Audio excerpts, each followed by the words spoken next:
जय श्री रामनाथ की। आज मैं सुनाने जा रही हूँ सूची व्रत की कथा। प्राचीन समय की बात है। 2 पुत्रों से युक्त एक अत्यंत निर्धन ब्राह्मणी थी। उस दिन उस ब्राह्मणी को प्रदोष व्रत एवं शिव जी के पूजन की महिमा का वर्णन करते हुए महर्षि शांडिल्य के दर्शन हुए। उस ब्राह्मणी ने अपने दोनों कुमारों के सहित प्रणाम किया। तत्पश्चात उस ब्राह्मणी ने महर्षि से पूजन का विधान पूछा। शांडिल्य मुनि ने भी उस ब्राह्मणी की भक्ति और श्रद्धा को देखकर प्रदोष व्रत एवं शिव जी के पूजन का संपूर्ण विधान बताया तथा कहा कि तुम अपने पुत्रों से प्रदोष व्रत एवं शिव जी का पूजन करवाओ, जिससे करने से तुम्हें 1 वर्ष के उपरांत मनोवांछित फल की प्राप्ति होगी।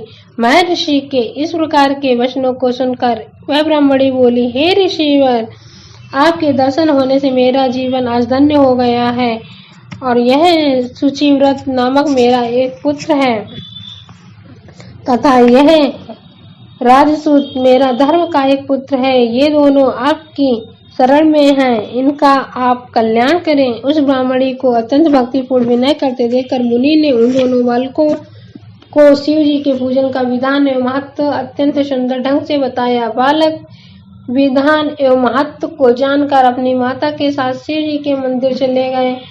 उस दिन से वे दोनों राजकुमार मुनि के द्वारा बताए गए विधान के अनुसार प्रदोष व्रत के समय शिव जी की पूजा करने लगे। इस प्रकार 4 महीने समाप्त हुए। सूची व्रत एक दिन अकेले नदी में स्नान करने चला गया। वह अभी स्नान कर ही रहा था कि इसे एक दरार में चमकता हुआ घड़ा दिखाई दिया।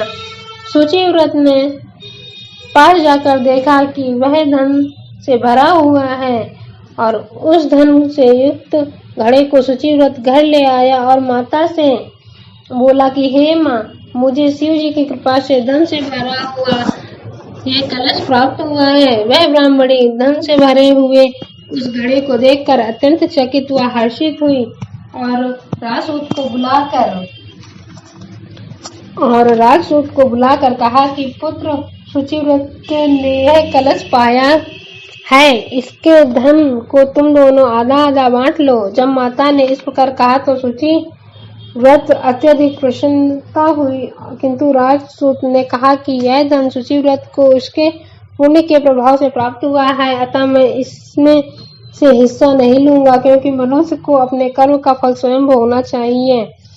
1 वर्ष बीतने पर एक दिन राजकुमार बसंत ऋतु में सूचिव्रत के साथ जंगल में घूमने गए। जहाँ वे दोनों बहुत दूर निकल गए, वहाँ बहुत सी गंधर्व कन्याओं को उन दोनों ने देखा। ब्राह्मणी के पुत्र ने गंधर्व कन्याओं को खेलते हुए देखकर राजकुमार से कहा कि अब हम लोग वापस लौट चलें, क्योंकि ये गंधर्व कन्याएं शीघ्र ही मनुष्यों को मोह लेती हैं।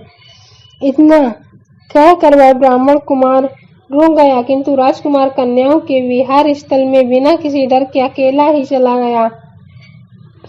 गंधर्व कुमारी ने उस राजकुमार को देखकर विचार किया कि क्या मैं स्वयं कामदेव ही इस राजकुमार के रूप में आए हैं।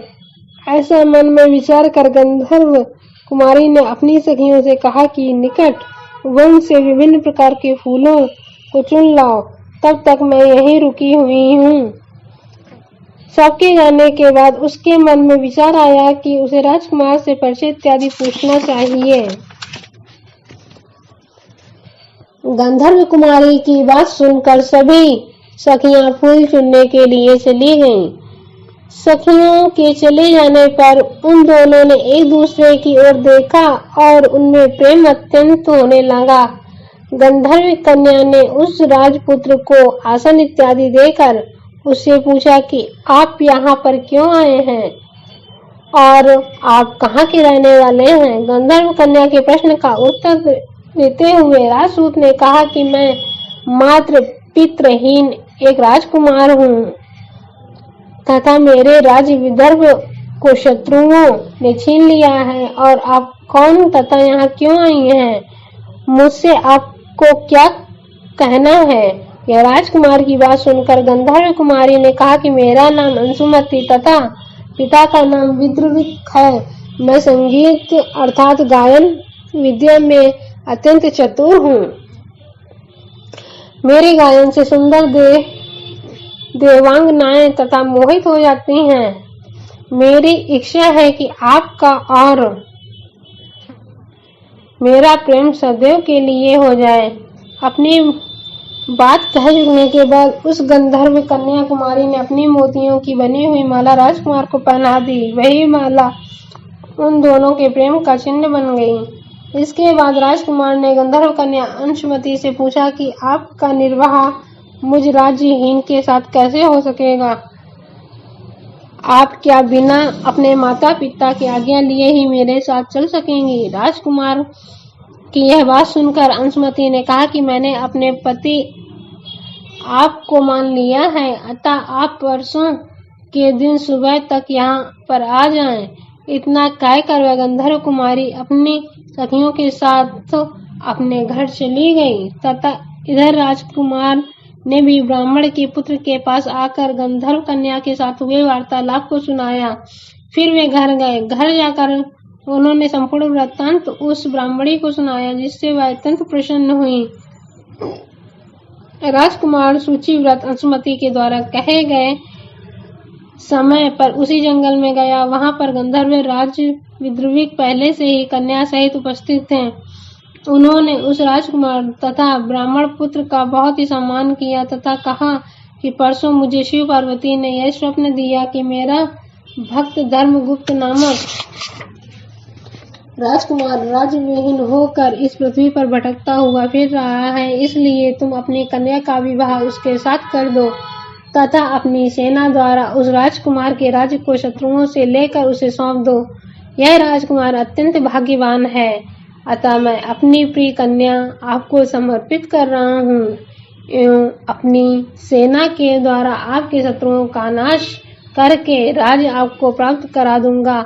आप इस लोक में 10,000 वर्षों तक अनेक प्रकार के सुखों को भोग कर अंत में इस कन्या के सहित शिवलोक को जाएंगे। राजकुमार से स्वीकारात्मक उत्तर पाकर विद्रुविक ने अंशुमति का विवाह राजकुमार धर्मगुप्त के साथ कर दिया तथा दहेज में बहुत सा धन, दासियों के अतिरिक्त गंधर्वों की सेना भी दी, ताकि वह अपने शत्रुओं से अपना राज्य वापस पा सके। राजकुमार धर्मगुप्त ने उस सेना की सहायता से युद्ध किया और उसे विजय प्राप्त हुई। राजकुमार का शुभ मुहूर्त में राज्याभिषेक किया गया एवं उस ब्राह्मणी को उसने अपनी राजमाता एवं ब्राह्मण पुत्र को छोटा भाई बनाया। इस प्रकार वह राजकुमार प्रदोष व्रत एवं शिव जी का पूजन करके राज्य, धन, पुत्र आदि से संपन्न हुआ और बाद में भगवान शिव के लोक को चला गया। जो कोई भी प्रदोष के समय इस कथा को पढ़ता तथा सुनता है, भगवान शंकर की कृपा से उसके सभी कष्ट दूर हो जाते हैं और मनुष्य को सारे पापों से मुक्ति मिल जाती है और अंत में दुर्लभ मोक्ष को प्राप्त होता है।